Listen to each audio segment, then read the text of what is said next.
Hello, I M doctor Achu ജുറാഡ്. നിങ്ങളുടെ പല്ലിൻ്റെ നിറം മങ്ങുന്നതായി തോന്നുന്നുണ്ടോ? അതായത് വൈറ്റ് കളർ മാറി കൂടുതൽ യെല്ലോ ആകുന്നത് പോലെ. എങ്കിൽ ഇനി ഞാൻ പറയാൻ പോകുന്ന കാര്യങ്ങളിൽ ഏതെങ്കിലും ആകാം അതിൻ്റെ റീസൺ.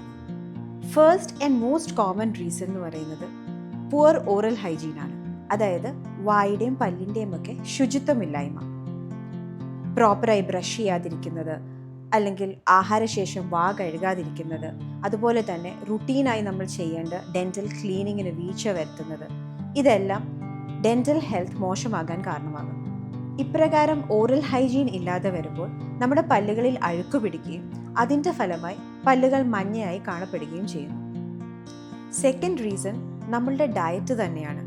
അതായത് പല്ലിൽ കറ പിടിക്കാൻ സാധ്യതയുള്ള ഭക്ഷണങ്ങൾ നമ്മൾ സ്ഥിരമായി കഴിക്കുന്നത്. ഫോർ എക്സാമ്പിൾ കോഫി, ടീ, അല്ലെങ്കിൽ കൂടുതൽ മസാലാസ് അടങ്ങിയ ഫുഡ് ഐറ്റംസ്. ഇത്തരത്തിൽ നമ്മുടെ പല്ലുകളിൽ പിടിക്കുന്ന കറകൾക്ക് പറയുന്ന പേരാണ് എക്സ്ട്രിൻസിക് സ്റ്റെയിൻസ്. എക്സ്ട്രിൻസിക് സ്റ്റെയിനിങ് പല്ലുകളിൽ ഉണ്ടാക്കുന്ന മറ്റൊരു കാരണമാണ് സ്മോക്കിംഗ്. ഇങ്ങനെയുള്ള സ്റ്റെയിൻസ് നമുക്ക് നോർമൽ സ്കെയിലിംഗ് ആൻഡ് പോളിഷിങ്ങിലൂടെ റിമൂവ് ചെയ്യാൻ സാധിക്കുന്നതേ ഉള്ളൂ. Now over to the third and the final reason. ഇതൊരു പക്ഷേ പലരെയും ആശ്ചര്യപ്പെടുത്തിയേക്കാം.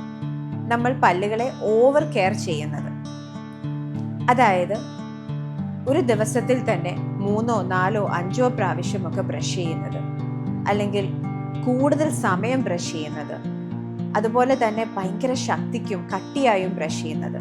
ഇങ്ങനെ ഓവർ ബ്രഷിങ് ചെയ്യുന്നത് മൂലം നമ്മുടെ പല്ലുകളുടെ ഇനാമൽ, അതായത് outer most ലെയറായ enamel which is white in colour, തേഞ്ഞു പോവുകയും അതുവഴി അതിൻ്റെ അടിയിലത്തെ ലെയറായ dentine which is yellow in colour exposed ആവുകയും ചെയ്യുന്നു.